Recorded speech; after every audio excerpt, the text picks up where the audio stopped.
versus Gamers. ¿Cuándo y dónde guardear?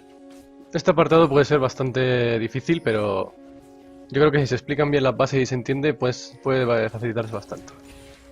A ver, muchos estaréis preguntando por qué si somos lado azul, Brown ha guardeado aquí en vez de aquí.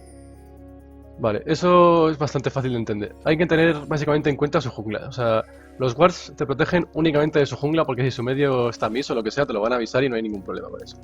Solo te protegen de su jungla, entonces es el único personaje que tienes que tener en cuenta al realizar esto. Nosotros estábamos aquí hace un momento, aunque ahora estemos aquí, más o menos el ejemplo es el mismo. Si estamos aquí, Gragas, si viene de aquí, puede hacer algo. No, ¿verdad? Aunque haga flash, si es que si nosotros lo flasheamos o lo que sea, no puede hacer nada si estamos aquí. Por eso Brown guardea aquí. Es fácil, ¿sabes? Si llega a ser un Lee Sin, por ejemplo, hubiéramos guardeado aquí. Porque el líder de aquí sí que puede hacer cosas. Puede hacer Ward Jump aquí, Q aquí o un montón de cosas. Entonces eso, tienes que tener en cuenta su jungla. Cuando guardear, nuevamente hay dos posibilidades. Tenéis dos trinkets cada uno con su CD independiente y eso pues da un número de posibilidades, pero no demasiadas. Generalmente se usan estas. Puedes optar o guardear a la vez las dos entradas y tener un minuto de seguridad absoluta. Bueno, un minuto no, ahora es menos, es verdad, en el nuevo parche, que me equivoco, perdona. Pero tener un tiempo de seguridad absoluta en el que sabéis que no os pueden gankear por ningún lado. O guardear uno por uno una zona y jugar medio pasivo. O sea, guardear la zona que más creéis que os puede joder y que más peligro puede llevar. Que por ejemplo, Braum ha creído que es esta, aunque yo personalmente hubiera seguido prefiriendo esta. Porque no tenemos War en mid, pero bueno, eso es otro tema. Y pues eso, jugar un poco más defensivos. Aunque en este caso no lo estemos haciendo, pero bueno, no tiene nada que ver. Pero jugar un poco más defensivos sabiendo que puede haber una posibilidad de ganqueo. Pero cuando se acabe este War, yo tendré el mío y lo pondré. Y cuando se acabe el mío, Brown tendrá el suyo y lo pondrá, con lo cual tendremos media seguridad todo el rato, ¿vale? Por así decirlo. En vez de tener una completa durante un tiempo más limitado. Básicamente es eso. Y dónde guardear es muy fácil, pero hay que tener una cosa en cuenta. Antes se hacía así, últimamente los ejemplos ya casi todos son afirmativos en este caso. Bueno, lo voy a explicar y ya lo entenderéis. Tienes que tener en cuenta si su jungla puede saltar esta pared o no. O esta, por ejemplo. O cualquiera, vamos. Si su jungla tiene un salto para moverse por la jungla. Es lo que os decía, que últimamente todos los junglas lo tienen, o casi todos los que se juegan en competitivo al menos, así que ya no se tiene tanto en cuenta, pero antes era así. Entonces, por ejemplo, eres lado azul, eres nosotros.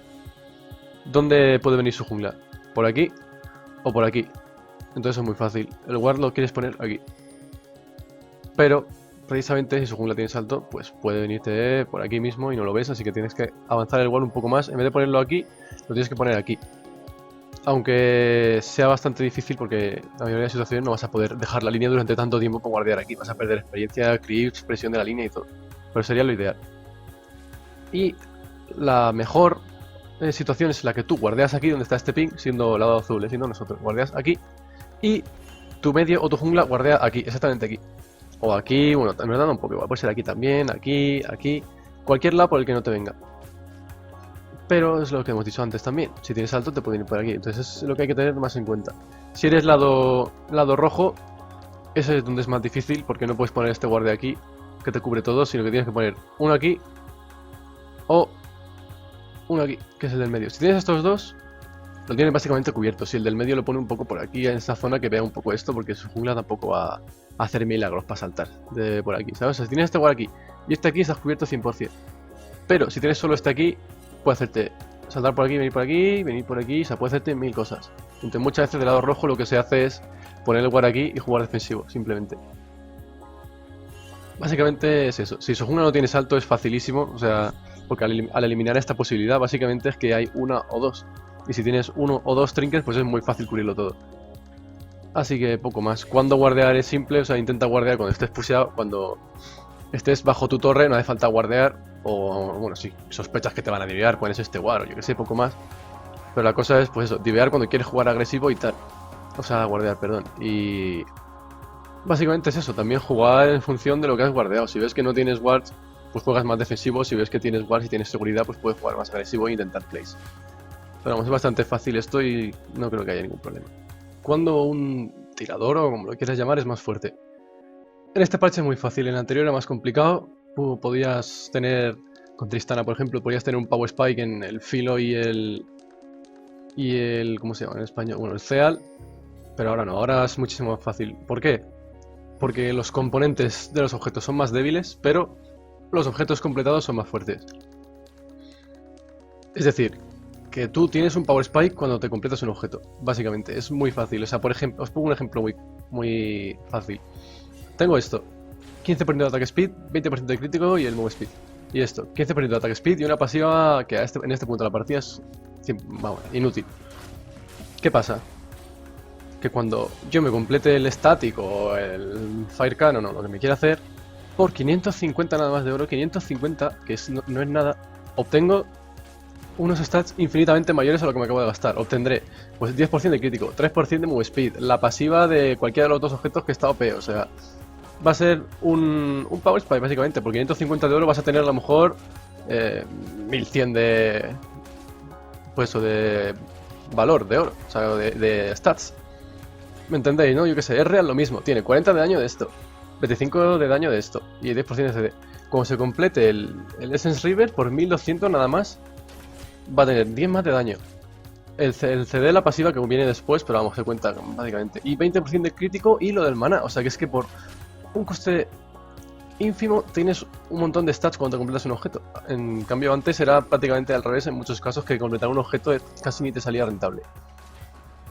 Entonces, ¿qué pasa? Pues cada vez que completas un objeto tienes un Power Spike. No hay uno Power Spike en la partida.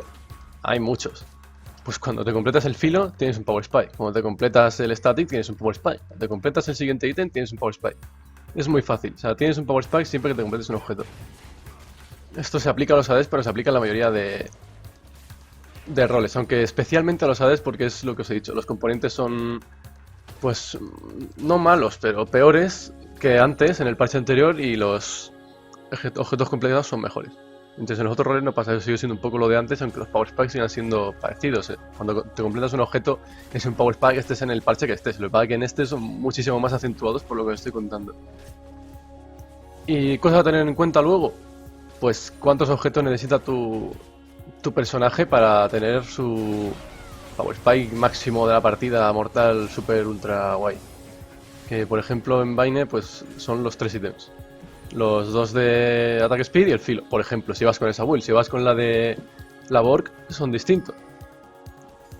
Otro ejemplo, con R-Real, el Power Spike muy fácil, la Essence River y la Trinity Force. Es el Power Spike que tiene. A no ser que vayas con otra build, es que claro, depende de tu build. Pero tú si tienes en mente tu build, tienes que tener en cuenta cuándo eres más fuerte con esos ítems. Porque en R-Real está clarísimo que es el Essence River más el Trinity Force. Realmente con el Essence River, por la pasiva esta, que tiene de ganas 20% de CD equivalente a tu Critical Strike. Pues en cuanto te compres ese 20% de Critical Strike más, es cuando tienes tu Power Spike, en general. Y cuando te completes el ítem del 20% ya es cuando lo tienes, pues, máximo. Y como la Trinity Force da justo eso, pues ya está, es muy fácil. Entonces, ¿esto cómo averiguas tú cuando tienes Power Spike con un personaje? O con experiencia, o con conocimiento, o con lo que sea, pero... Vamos, en general los Power Spike de todos los ADs son los 3 ítems, siempre.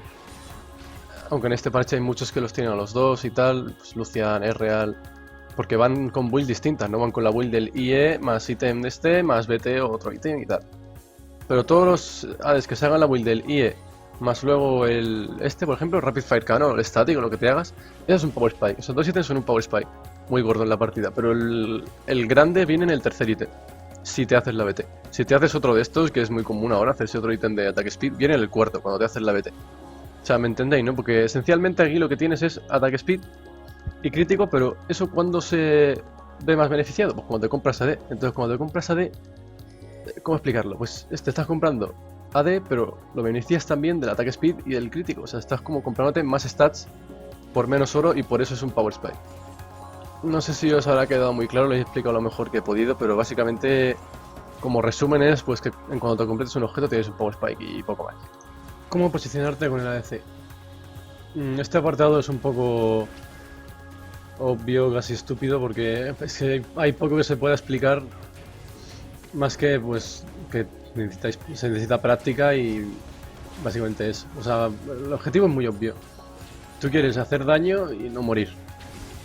Entonces, pues tienes que posicionarte en general detrás de tus aliados siendo el AD.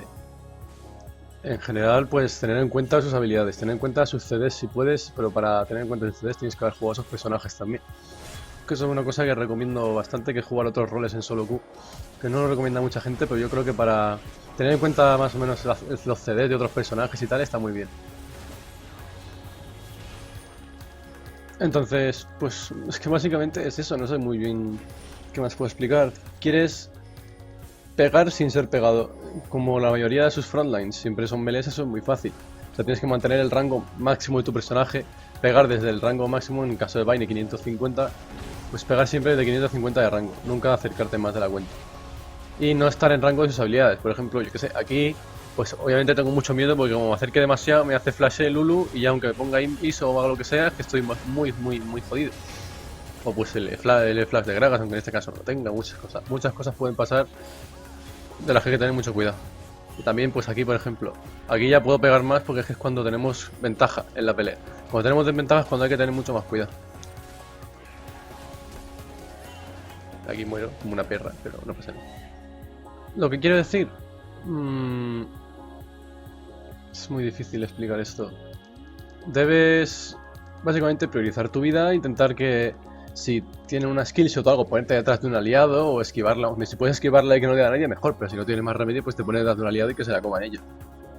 Y cosas así, o sea, tú quieres tener en cuenta todas sus habilidades, aunque obviamente es muy difícil o casi imposible, solo los mejores lo consiguen hacer.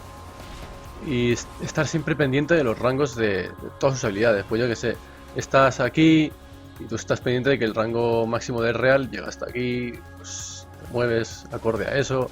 Tienes en cuenta la E de Renekton, que eso sí que es muy fácil, la verdad. Por eso en late Renekton es tan malo, se suele decir, porque siendo la D es muy fácil posicionarte alrededor suya y quitarlo, porque su E no tiene apenas rango. O sea, lo que suelen hacer es E, W flash o algo así. Que eso ya sí que es muy difícil de ojear, pero vamos. Tú lo que tienes que tener en cuenta es cuántas armas tienen los enemigos para matarte y cuántas puedes dogear, porque hay muchas que tampoco vas a poder dogear, entonces tienes que tenerlo en cuenta. En fin, básicamente esto se mejora solo con práctica, es muy poco que se puede hacer al respecto. Tienes que posicionarte pues acorde a como a la pelea, si vais ganando puedes posicionarte más agresivamente, si vais perdiendo más pasivamente y etcétera.